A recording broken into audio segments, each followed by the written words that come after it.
This is Covering the Spread, part of the FanDuel Podcast Network.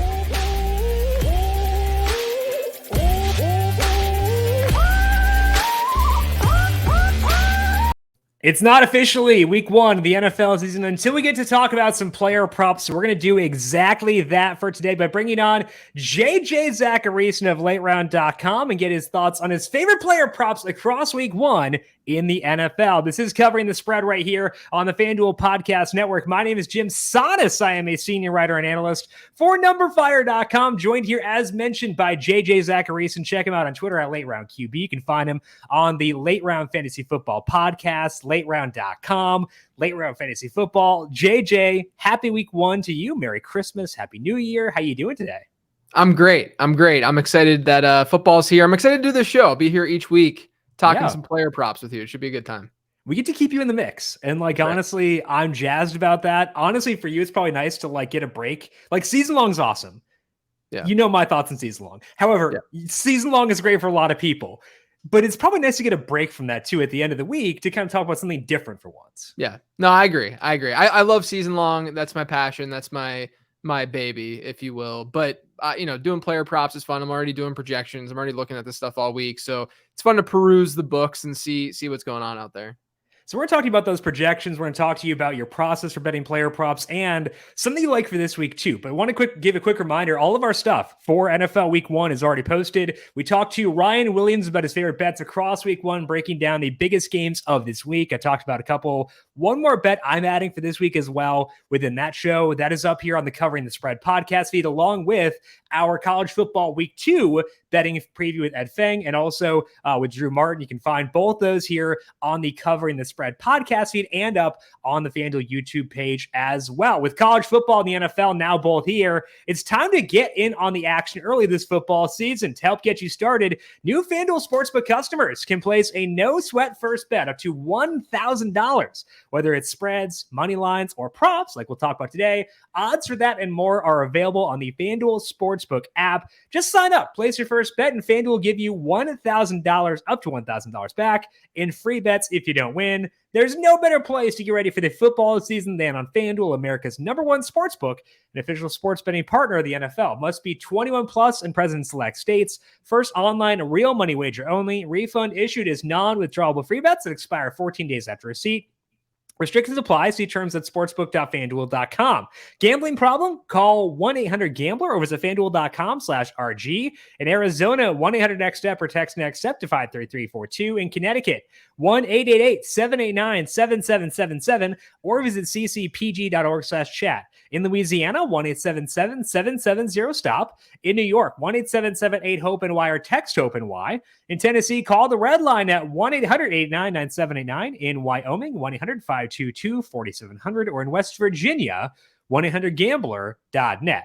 Now, JJ, we had you here on the show earlier on this offseason. You were talking about season-long projections and season-long player props, and that's a very involved process. We went through that, but in-season is different. So when you're projecting or predicting output for a single game, how does that process differ for you versus a season-long projection?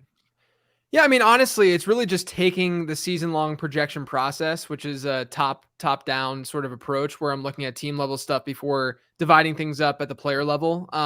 It's doing that on just a single-game basis, and you're able to be a lot more exact whenever you do that because, things change a lot from before week one through the end of the year, as opposed to, it is week one, so we can focus strictly on this matchup and on this thing. So, for instance, we project plays run by a team, or I do each season. I project the number of plays that a team might run just based on their pace and based on coordinator tendencies, etc.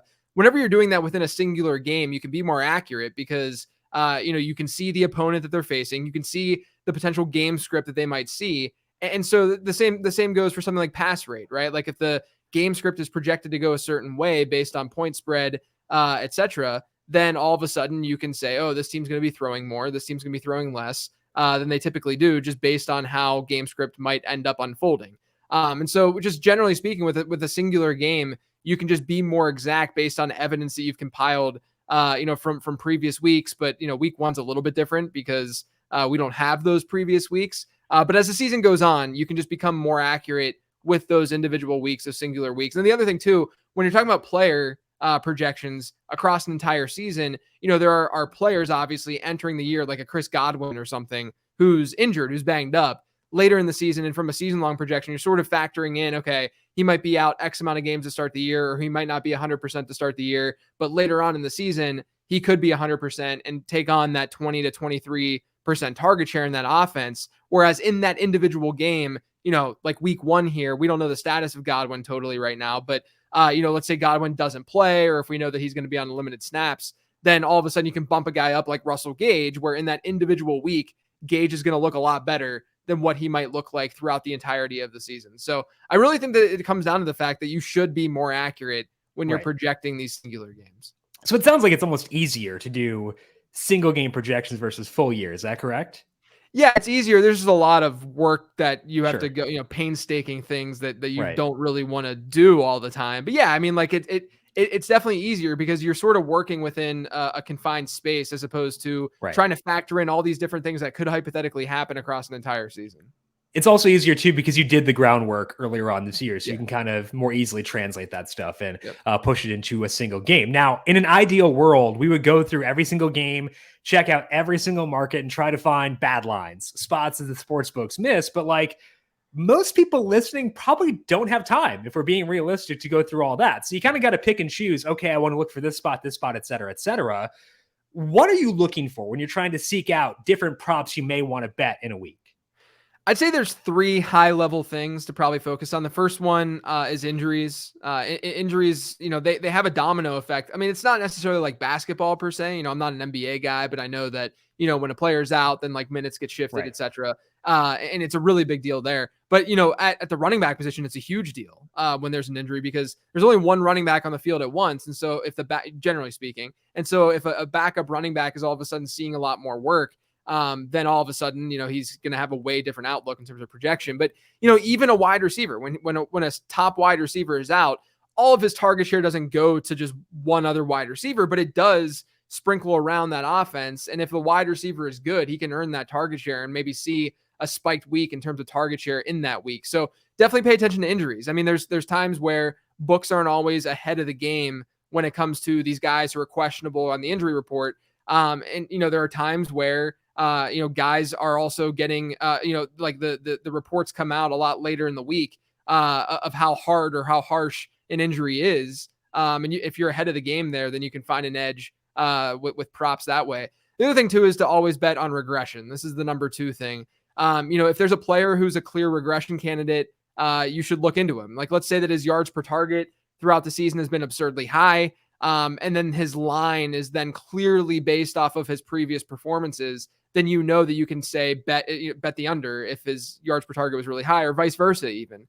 So you can look at a lot of expected yard formulas, expected touchdown formulas, and stuff like that to sort of see where a player should regress to, how many touchdowns he should have scored based on where he's seeing his looks on a football field and all that kind of stuff. So regression, it's undefeated. Don't think that you can beat regression. You cannot beat regression. It will win in the end. I mean, there's going to be times on this show throughout the season when we're talking about this stuff where I'm going to say this guy's going to regress, and then he won't. I mean, it's just bound to happen, but you will win out more often than not whenever you bet on regression. And then, the last thing is something we already talked about a little bit. Pay attention to game script. Pay attention to the way a game might go and understand the roles of players based on that game script. There's a lot of 2-down backs out there. There's talk right now, for instance, with Dameon Pierce. He's getting a lot of love out of Houston, and I love Dameon Pierce as a player. I think he's going to be really fun to watch, and I'm hoping and crossing my fingers for my fandom's sake and also for my fantasy team's sake that he's a 3-down back. I mean, it would be great, but I think that we also right now, pre-week 1, we have to be open-minded to the fact that they might throw Rex Burkhead on the field. And if they throw Rex Burkhead on the field, then all of a sudden in negative game scripts or as a 3rd-down back or hurry up running back for them, then all of a sudden Pierce is not going to be on the field in negative game scripts on a team that's not supposed to be very good. And so that could really limit Pierce's upside in terms of volume and what he might be able to do on the ground. The other hope, though, obviously, is that team and that offense just wants to run the football and run the football and run the football regardless of score. But, it's understanding player roles and how that all sort of comes together when it comes to game script, because that can also go a really, really long way. Well, I need Texans plus 8.5. So hopefully we get that paired to help me, but also to help your best ball rosters with Dameon Pierce from earlier on this offseason. So you talked about some situations that may be conducive to finding inefficient lines. When you're looking at this week, are there any situations that stand out to you as being ones that may be conducive to undervalued, overvalued prop bets? They may not be up yet because a lot of times books will wait before posting lines if things are super in flux. But any situations you're keying in on for week one where you think we may find some good lines? Yeah, I think that we're going to see a lot of situations where, and we're already seeing it like in the season long world in general, but there's a lot of guys who got hurt at the end of last year who are trending upward right now, whether it's J.K. Dobbins, whether it's Chris Godwin. I mean, Michael Gallup's probably not going to be active, but Michael Gallup's another player where eventually we'll run into this, where they might be active on game day. And if they're active on game day, people might project them to see a typical workload because they're active. Chris Godwin's no longer in this knee brace and people are excited about that. But that's something to watch because there's usually a buildup and a ramp up for these guys who are coming off these like major injuries. So, the Ravens backfield's one right now, depending on the book. There's not a lot of great lines out there aside from touchdown scorers, with the Ravens. So you can't get like yardage props and stuff. But, there was a quote from Lamar Jackson just yesterday saying that hopefully he said that hopefully J.K. Dobbins will be back in a couple of weeks. So, everyone's sitting there like crossing their fingers that Dobbins would be able to get some work this weekend or do something this weekend. And so, Lamar comes out and says that there's been just a lot up in the air about that injury. So just pay attention to if those guys are active. If they're not active, then obviously it's pretty obvious, it's pretty clear which direction to go in, which direction the books and the lines will go in, with their backups and such, but definitely pay attention to that. Another guy who's trending downward, who I'm a little bit intrigued by because we could see a negative game script there. Haven't really put anything down or thought to do so, but I do think it could be intriguing is Deontay Johnson. Yesterday came out that he might not be able to play this week. The feeling around that was just really pessimistic and negative. And if he's out, I mean, that's a really solid 25% target share that's going to go to other players in that offense. And so I'm going to definitely monitor that as well. We talk a lot about having multiple books for the reasons of price shopping, but I think that in this situation, it also matters in terms of finding a place that'll actually post a prop ahead of time because, FanDuel may not have a lineup, but there are some places that might. So it's always important to have multiple books, multiple accounts where you can potentially look around, see if some numbers are posted for some certain guys. Here, we might just get different lines or like different markets up, and you can take advantage of those spots, even if your typical book may not have them up for these specific situations. All right, let's actually get into some concrete recommendations here. JJ, starting off with some yardage props for week number one. Where are you seeing value right now in the yardage prop category? So I was looking over on FanDuel Sportsbook. Davis Mills right now, his over-under yardage prop is 217.5 passing yards, and I like the over on that. It's minus 115, I believe, right now. I have him at about 20 yards more than that.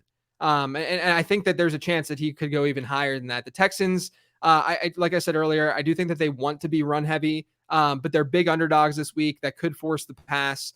He hit that mark last season in 60% of his games where he had 25 or more pass attempts. I think he's probably going to hit, I think it's a pretty safe bet unless he gets hurt that he's going to hit 25 or more pass attempts.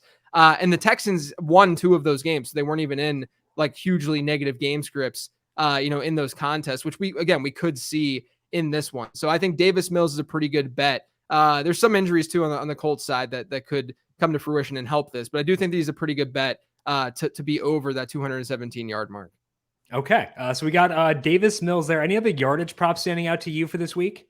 Yeah, there's one other one that I liked over on DraftKings. I like the over for Antonio Gibson at 58.5 rushing yards, which is crazy because I've not been into Antonio Gibson throughout the offseason, someone who I was fading in season long. And then obviously the Brian Robinson situation happens. And so Antonio Gibson is the lone early down back on this roster. There are literally 0 alternatives in that offense on early downs outside of Antonio Gibson. He should see a really high rush share. He was top 5 in rush share last year per game. So he's getting the ball, without these alternatives there, without Brian Robinson there. I would expect him to see at least 15 carries in this game. And it's not often that you will see Washington more than likely as a favorite, this season. So there could be a nice game script for him, at least a neutral one. So I think Antonio Gibson can go over that 58 mark. I think I have him at about 72 or 73 rushing yards right now. Yeah, the primary concern for him is losing work to JD McKissic, but that's far less of a concern if you're looking at strictly the rushing. Yep. If you're looking at like a rushing plus receiving market, which is my preferred market, there you're going to have some serious concern with Gibson. But from a pure rushing perspective, it's a very different story. We've also got touchdown props. And, when we've had you on the show back in the past, these have been the spots where you've kind of shined. So no pressure, JJ, but where you're seeing touchdown prop value this week. Yeah, I got 3 of them for you. The first one is that situation I talked about earlier with J.K. Dobbins. I think that if J.K. Dobbins were officially ruled out, Mike Davis's anytime touchdown prop would be not as juicy right now. Right now it's plus 150. I think it would just change because you're in an environment where they're facing the Jets. They should be able to run on the Jets. They should see a positive game script against the Jets. And we know they're a run-heavy team. I think Davis is in store for 15-plus touches in this game. They signed Kenyon Drake last week. He might not be ready to just fully be immersed in this offense and situated in this offense. I don't think J.K. Dobbins is going to, even if he's active, I don't think he's going to carry the ball that much. I don't think he needs to. And so we're in a situation where he's probably going to be the lead early down back. He'll be the goal line back. He's a bigger dude. He can play that role. So I like Mike Davis anytime touchdown at plus 150. I'm going to go back to that Texans-Colts game. Matt Ryan right now has an over-under of 1.5 touchdowns, and I like the over at plus 102 for Ryan hitting over 1.5 passing touchdowns. They have a 27-point implied total. I think a lot of times people look, again, this goes back to the game script thing, and I talk about this in fantasy football all the time too. Yeah, you want shootouts ideally for your quarterback in fantasy and just in general for any of these props. You want shootouts to happen. But the one thing to keep in mind is that in order for a positive game script to hit for the Colts, Matt Ryan, the quarterback, whoever's under center for any team that has this type of game script and game environment and point spread, the quarterback's going to have something to do with that. So they have a 27-point implied total. We see fluctuations all the time with how teams score touchdowns. Yes, Jonathan Taylor's a great bet to score a touchdown. I'm not saying he's not, but if they do hit 27 points, you're looking at 3 to 4 touchdowns. I think Matt Ryan could easily hit 2 in a game against Pro Football Focus's last-ranked secondary entering the season. So I really like Matt Ryan there. And then the last one's more of a long shot. It's more of a fun one. But I like Josh Palmer at plus 340 for an anytime touchdown. You're sitting in a game that has shootout potential between the Raiders and Chargers. The Chargers last year ran 11 personnel at a 64% rate, which is 3 percentage points higher than the league average. So it's a 3 wide receiver set. Josh Palmer last year wasn't really that guy yet until the end of the season. He's that guy. I mean, it's going to be Keenan Allen, Mike Williams, Josh Palmer. I think they're going to run a lot of 11 personnel. He has better odds, like way better odds than even a Gerald Everett right now. So I think that Josh Palmer in a high scoring matchup where I don't think anyone would be shocked if Justin Herbert walks away with 4 touchdown passes in that game. I think Josh Palmer is a really intriguing bet at plus 340. Yeah, I was looking at my projected passing efficiency numbers for this week. The Chargers are projected to be the most efficient offense of any offense in the league this week. Yeah. So that's a good thing for sure. And Palmer, we know, kind of has like that body that could be a threat towards the red zone. I want to go back to the Matt Ryan one. When you said Matt Ryan and touchdowns, I was hoping we were getting a Matt Ryan rushing touchdown like recommendation. That's got to be pretty long. I'll look it up. But I was hoping you were going to like start things off with a bang and go with the Matt Ryan anytime touchdown number. Maybe sometime, JJ, we can, coax that out of you. But Matt Ryan, I'm still scrolling. 12-1. That's not long enough. I need a bit more than that. It needs to be like a 30-1 for Matt Ryan. Yep. So maybe down the line, we'll get some Matt Ryan rushing thoughts here on this show. But I do like those. So again, Mike Davis, anytime touchdown, plus 150. Matt Ryan, over 1.5 passing touchdowns. Unfortunately, not rushing, plus 102. And the Josh Palmer, anytime touchdown as well. That is JJ Zachariason. Check him out on Twitter at Late Round QB. Make sure you check out the Late Round Fantasy Football Podcast, wherever you get your podcasts. You can find all of JJ's work at lateround.com. JJ, I hope week 1 has been kind to you. I hope that the weekend is also good to you for your teams and for your bets. And I'm looking forward to having you on throughout this entire year and talking prop bets with you every Friday. Yeah, I appreciate it, man. Absolutely. Again, check out JJ at Late Round QB and find his work. We have a link to his work in the show notes over on numberFire.com. And that's all we got for this entire week here on Covering the Spread, week number 1 in the books. Again, check out our full week betting preview with Ryan Williams and our college football week 2 betting preview, all right here in the Covering the Spread podcast feed. Find that, hit subscribe to get these right as they go live. And also check them out over on the FanDuel YouTube page. I am on Twitter at Jim Sonis. Thank you all for tuning in. Good luck to you in week 1. Enjoy the football. Good luck with your bets. We'll talk to you once again next week. This has been Covering the Spread right here on the FanDuel Podcast Network.